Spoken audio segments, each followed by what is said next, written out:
Hello guys எல்லாரும் எப்படி இருக்கீங்க? நல்லா இருப்பீங்கன்ட்டு நம்புகிறேன். இன்றைக்கான வீடியோவில் சாங் பைக் எபிசோட் 9 தான் வந்து பார்க்க போகிறோம். இதுக்கு முன்னாடி போட்ட எபிசோடு எல்லாம் நீங்கள் பார்க்கல அப்படின்ற பட்சத்துக்கு போய் பார்த்துட்டு வந்துடுங்க. அப்படின்னா மட்டும்தான் இந்த ஸ்டோரி லைன் வந்து புரியும். எனக்குமே வீடியோ போடுறதுக்கு ஒரு மோட்டிவேஷன் வந்து வரும். போய் பார்த்துட்டு வந்துடுங்க. அப்புறம் ஒரு முக்கியமான விஷயம் வீடியோட எண்டில் வந்து சொல்கிறேன். அதை ஸ்கிப் பண்ணாமல் வந்து பார்த்துருங்க. லாஸ்ட்டாக போட்ட வீடியோவுக்கும் சில வீடியோவுக்கு கீழே வந்த கமெண்ட்டை பற்றி தான் லாஸ்ட்டில் வந்து பார்க்க போகிறோம். முடிஞ்ச அளவுக்கு ஸ்கிப் பண்ணாமல் வந்து பாருங்கள். அப்படின்னா மட்டும்தான் நான் என்ன சொல்ல வரேன் அப்படின்றதுமே வந்து புரியும். அதில் சில நல்ல உள்ளங்களெல்லாம் இருக்காங்க. சரி, ஓகே, வாங்க வீடியோக்குள்ளே போகலாம். எபிசோட ஸ்டார்டிங்கில் போன எபிசோடோட கண்டினியூஷனை தான் வந்து காட்டுறானுங்க. ஹீரோவை அட்டாக் பண்ண சில பேர் வந்திருப்பானுங்கள்ல, அதில் இருந்து தான் ஸ்டார்ட் ஆகுது. இப்போ எனிமியோட கமெண்டரு அவனை கொல்லுங்க அப்படின்ட்டு வந்து கத்துறான். மோயங்கும் டாச் பண்ணுங்க அப்படின்ட்டு வந்து கத்துறான். 2 பேர் பக்கத்தில் இருந்த சோல்ஜர்ஸும் மாற்றி ஒருத்தரை அட்டாக் பண்ணி மாற்றி கொண்டுக்கிட்டே தான் வந்து இருக்கானுங்க. அதில் அந்த கமாண்டர் மாதிரி இருந்தவன் அவங்ககிட்ட வந்து சில சோல்ஜர்ஸ் வந்து ஹெல்ப் கேட்குறாங்க. ப்ளீஸ் எனக்கு ஹெல்ப் பண்ணுங்க அப்படின்ட்டு. என்னடான்னு பார்த்தா ஹீரோ தான் அங்கே தனியாக சம்பவம்ன்ட்டு வந்து இருக்கான். டேய் நாயே, நான் உன்னை கொல்லாமல் இடம்ட்டா அப்படின்ட்டு ஹீரோ பார்த்து கத்திக்கிட்டே அவனும் வந்து அட்டாக் பண்ண வர ஹீரோ கொஞ்சம் கூட நகரில் அதே இடத்துல அசையாமல் வந்து இருக்கான். போன எபிசோட எண்டிங் மாதிரியே. ஆனால் இப்போ அவன் கையில் இருந்த ஸ்பியரை வச்சு ஒரே ஒரு அட்டாக் தான், அதுக்கே அவன் செத்துடுறானா என்ன அப்படின்ட்டுலாம் வந்து தெரியல. ஆனால் இந்த இடத்துல சீனை கட் பண்ணி அன்றைக்கி நைட்டை தான் வந்து கட்டுறானுங்க.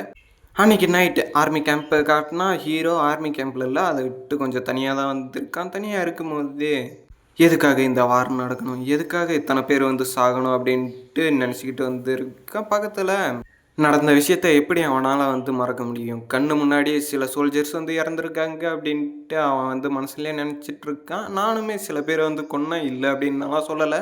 அதுக்காக ஒன்றும் நான் சாகாமல் இருக்க முடியாதுல்ல அப்படின்ட்டு வந்து சொல்கிறான். மோயங்க அந்த இடத்துக்கு வந்துட்டு நீ இன்னும் தூங்கலையா அப்படின்னு வந்து கேட்குறான். மோயங்க அப்படி வந்து கேட்டதுக்கு ஹீரோ, கேப்டன் இந்த போர் எதுக்காக நடக்குது அப்படின்ட்டு உங்களுக்கு தெரியுமா? ஏன் இத்தனை பேர் வந்து சாகுறாங்க அப்படின்ட்டு தெரியுமா அப்படின்னு வந்து கேட்குறான். ஓ, இதை நினச்சி தான் நீ வந்து ஒன்றும் தூங்காமல் இருக்கியா அப்படின்ட்டு மோயாங் பார்த்துட்டு, எல்லாம் அப்படி தான், இதுக்கு மேலேயும் இதை விடவும் பயங்கரமான விஷயத்தெல்லாம் நீ பார்க்க வேண்டியது வந்து இருக்குது. போய் கூடிய சீக்கிரத்தில் தூங்கு, நாளைக்குமே பேட்டில் இருக்குது அப்படின்ட்டு சொல்லிட்டு வந்து போயிடுறான். சரி, ஓகே அப்படின்ட்டு அவனும் சைலண்ட்டாக நிற்க மோயாங் இதெல்லாம் பார்த்துட்டு சிரிச்சுக்கிட்டு வந்து போகிறான். நான் பார்க்கும்போது குழந்த மாதிரி இருந்தான், இப்போ கொஞ்சம் வளர்ந்துட்டு கொஞ்சம் மெச்சூர்டாக வந்து பேசுகிறான் அப்படின்ட்டு வந்து சொல்லிட்டு போகிறான்.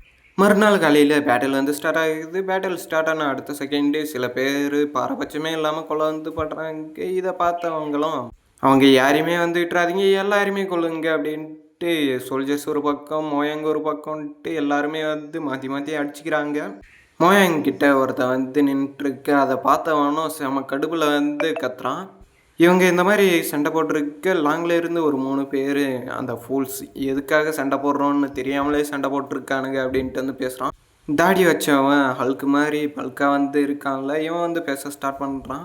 நம்ம வந்த வேலையை சீக்கிரத்தில் முடிச்சுட்டு இந்த இடத்த விட்டு வந்து கிளம்பணும், இல்லாட்டி நமக்கு தான் வந்து ஆபத்து அப்படின்ட்டு வந்து சொல்கிறான். இந்த இடத்துல சீனை கட் பண்ணி ஹீரோயினி இருக்காங்கள்ல, அந்த ஹவுஸை தான் வந்து காட்டுறானுங்க. அதில் நானா அப்படின்ற அந்த லேடியை வந்துட்டு நான் உங்ககிட்ட சில நியூஸை வந்து சொல்லணும் அப்படின்ட்டு வந்து சொல்ல, அதை கேட்ட ஹீரோயினியும் நீங்கள் என்ன சொல்ல வரீங்க அப்படின்றது எனக்கு நல்லாவே வந்து தெரியும், இப்போ வந்து கிளம்பிடுங்க அப்படின்ட்டு வந்து சொல்கிறாங்க. நான் சொல்ல வந்தது யங் மாஸ்டர் சாங்கை பற்றி அப்படின்ட்டு சொல்ல, ஹீரோயினி எந்த ஒரு விஷயத்தையும் முழுசாக கேட்காம அந்த இடத்துல இருந்து குடுகுடுன்னு அப்படின்ட்டு ஓட்டு வந்து போகிறாங்க. அப்படியே சீனை கட் பண்ணி ஒருத்தன் தரையில் மண்டிகிட்டு இருக்க, முன்னாடி அந்த தாத்தா தான் வந்து உட்காந்துட்டு இருக்காரு.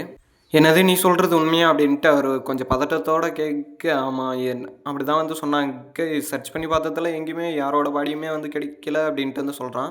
ஈவன் மோயாங் பாடி கூட கிடைக்கல அப்படின்னு சொல்ல, இதை கேட்டு அந்த வெளியே போயிட்டு இருந்த ஹீரோயினி அந்த இடத்துலையே வந்து மயக்கம் போட்டு வந்து கீழே விழுறாங்க. அந்த இடத்துல சீனை கட் பண்ணி வார் நடந்துச்சுல அந்த இடத்த தான் வந்து காட்டுறாங்க. அந்த இடத்துல இருக்கக்கூடிய அங்கே இருக்கக்கூடிய பாடியில் இருக்கக்கூடிய சதையெல்லாம் பிச்சு சாப்பிட்டு வந்து இருக்குது.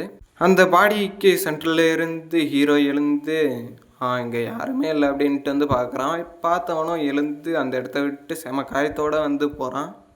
போனவன் முழுசாக போவான்னு பார்த்தா அடுத்த செகண்டு கீழே வந்து தொப்புன்னு வந்து விழுந்துடுறான். என்ன ரீசன்னா அவனுக்கு மொத்தமாகவே இன்ஜுரி வந்து ஆயிருக்குது. அதனால தான் ஹீரோ வந்து சொல்கிறான், என்ன நடந்தாலும் சரி நீ கவலைப்படாத ரெமி, நான் கண்டிப்பாக உனக்காக வந்து வருவேன் அப்படின்ட்டு வந்து சொல்கிறான். இந்த இடத்துல சீனை கட் பண்ணி அந்த இம்பீரியல் பேலஸை தான் வந்து காட்டுறானுங்க. உள்ள அந்த அட்வைசரும் செம்மையாக வந்து சிரிச்சுக்கிட்டே, எப்படியோ மொத்த பேட்டில் ஃபீல்டில் இருந்து எல்லா சோல்ஜருமே வந்து செத்துட்டாங்க, சாகடிச்சிட்டிங்க அப்படின்ட்டு வந்து சொல்கிறான் அந்த அட்வைசர். இப்போ அந்த ஹீரோ வந்து ஒருத்தனை சாவடிச்சிருப்பாங்களா, அவங்க அப்பாவை தான் வந்து காட்டுறாங்க. அவங்க அப்பாவுக்கு நான் மினிஸ்டர் அப்படின்ட்டு வந்து கூப்பிட்டுக்கிறேன். ரொம்ப கஷ்டமாகுதுடா அவனோட ஃபுல் பேரை சொல்ல. ஆமாம், அவங்க எல்லாருமே செத்துட்டாங்க. இருந்தாலும் நான் கேட்ட அந்த பையனோட பாடி மட்டும் எங்கேயுமே கிடைக்கல அப்படின்ட்டு வந்து சொல்கிறான்.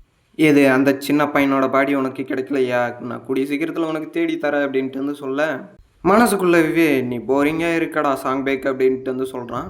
சொல்லி முடிச்சுட்டு நீங்கள் என்ன பண்ணுவீங்க எது பண்ணுவீங்கன்னாலாம் எனக்கு தெரியாது, ஆனால் கூடிய சீக்கிரத்தில் அந்த பையனோட பாடி வந்து என் கையில் வந்து கிடக்கணும், இல்லாட்டி உங்கள் எல்லாருமே நான் வந்து கொள்ளுவேன் அப்படின்ட்டு வந்து சொல்கிறான்.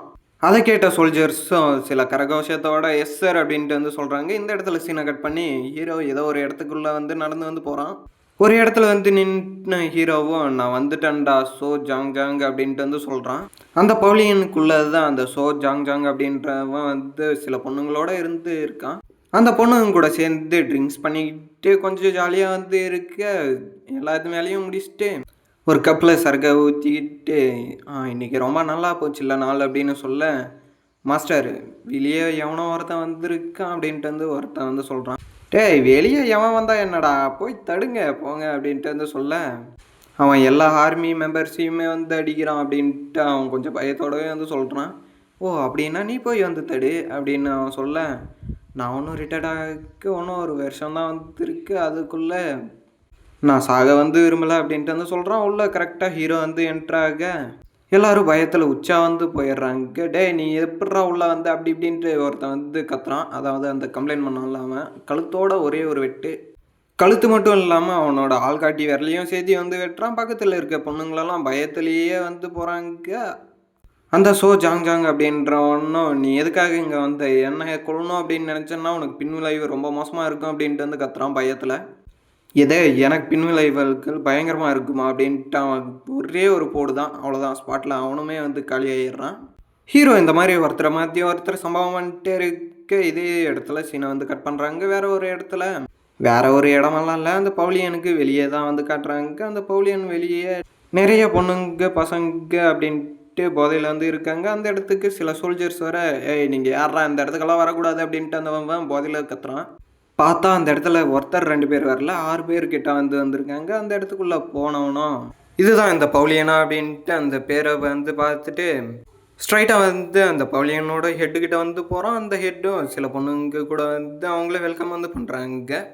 இப்போ அந்த புதுசாக வந்தவனும், ஓ நீங்கள் தான் அந்த பவுலியனோட ஹெட்டு அப்படின்னா நான் உங்ககிட்ட சில விஷயத்த வந்து பேசணும் அப்படின்னு சொல்ல, அவங்க சினிங்கிக்கிட்டே உங்களுக்கு ஏதாச்சும் வேணும் அப்படின்னா சொல்லுங்கள், நான் வந்து ரெடி பண்ணுறேன் அப்படின்ட்டு வந்து சொல்கிறாங்க. எனக்கு வேணும் அப்படின்றது இன்னும் கொஞ்சம் நேரம் கழித்து வந்து கேட்குறேன். அதுக்கு முன்னாடி இந்த இடத்துல வந்து நிறைய தப்பான விஷயங்கள்லாம் நடக்குது அப்படின்ட்டு வந்து கேள்விப்பட்டேன். அதுக்காக தான் இந்த இடத்துக்கு வந்து வந்தேன் அப்படின்ட்டு வந்து சொல்லிட்டு கிளம்பிடுறான். அவனை பார்த்தவங்களும் இவன் ரொம்ப டேஞ்சராக வந்து இருக்கான், கொஞ்சம் ஏன் வந்தேன் அப்படின்னா என்னோட தலையை வந்து வெட்டிடுவான் அப்படின்ட்டு அவங்க சொல்லிட்டு சிரிக்கிறாங்க. அவனும் அந்த இடத்த விட்டு வந்து போய் அந்த கொலை நடந்த இடத்துல தான் வந்து இருக்கான். அதாவது ஹீரோ 2 பேரை வந்து போட்டு தள்ளனால அந்த இடத்துல தான் எதையோ அவன் ஷாக்கோடு வந்து பார்க்க, ஓ நீ இந்த இடத்துல தான் இருக்கே அப்படின்ட்டு வந்து சொல்கிறான். ஹீரோவும் எதுவுமே பேசாமல் அதே இடத்துல கொலை பண்ணவன் மேலேயே வந்து உக்காந்துட்டு இருக்க. இதோட இந்த எபிசோடு வந்து முடியுது. நான் நெக்ஸ்ட் எபிசோடில் வந்து பார்க்குறேன். அப்புறம் நான் ஃபஸ்ட்டில் சொன்ன மாதிரி தான் இப்போ லாஸ்ட்டாக பேச போகிறது. யாரும் ஸ்கிப் பண்ணால் வந்து பார்த்தீங்க அப்படின்னா நான் என்ன சொல்ல வரேன் அப்படின்றது உங்களுக்கு நல்லாவே வந்து புரியும். நேற்று கமெண்ட் பண்ணவங்களுக்கு நான் பெரிய ஒரு நன்றியை வந்து சொல்லிக்கிறேன். நேற்று கமெண்ட் பண்ணவங்களில் சில பேர், ப்ரோ நீ உன்னோட வாய்ஸ் வந்து நல்லா தான் இருக்குது, ஆனால் உன்னோட வீடியோவோட லென்த்தை கொஞ்சம் பெருசு பண்ணு அப்படின்ற மாதிரி கேட்டிருந்தீங்க. வீடியோவோட லென்த்து அப்படின்றது எனக்கு எதை மீன் பண்ணுறீங்கன்ட்டு வந்து தெரியலை. அதனால தான் உங்களுக்கு நான் ரிப்ளை கூட பண்ணாமல் இந்த வீடியோவில் வந்து பேசுகிறேன். வீடியோட லென்த்து அப்படின்னா வீடியோட டியூரேஷனை இன்க்ரீஸ் பண்ணணுமா இல்லாட்டி மூவி வெர்ஷனாக வந்து போடணுமா அப்படின்ட்டு வந்து தெரியல. அப்புறம் இன்னொருத்தர் வந்து ப்ரோ டெய்லியும் 2 வீடியோ வந்து போடுங்க அப்படின்ற மாதிரி வந்து கேட்டிருந்தாங்க. அவங்களுக்காக தான் இன்றைக்கி 2 வீடியோ வந்து போடுறேன். அப்புறமா இன்னொருத்தர் தான் என்னோடய மிஸ்டேக்கை ஃபஸ்ட் டைமாக வந்து கமெண்ட் பண்ணுறாரு. ப்ரோ நீ கமெண்ட் பண்ணதுக்கு உனக்கு நான் என்ன சொல்கிறதுன்னு வந்து தெரியல, அந்தளவுக்கு வந்து சந்தோஷமாக வந்து இருக்கேன். இருந்தாலுமே கூட இந்த வீடியோவில் என்னால் அந்த மிஸ்டேக்கை வந்து சரி பண்ண முடியல. போக போக நான் அந்த மிஸ்டேக்கை வந்து சரி பண்ணிக்கிறேன். சப்போர்ட் பண்ணதுக்கு நன்றி. ஓகே பாய் பாய். அப்புறம் ஈவினிங் 5 மணிக்கு மேலே ஒரு வீடியோ வந்து வந்துடும். இப்போ ஒரு வீடியோ வந்து போட்டிருக்கேன்ல, இதோட 2 வீடியோ பாருங்கள், பார்த்து முடிச்சுட்டு சப்போர்ட் பண்ணுங்கள் இதே போல். Okay, bye bye.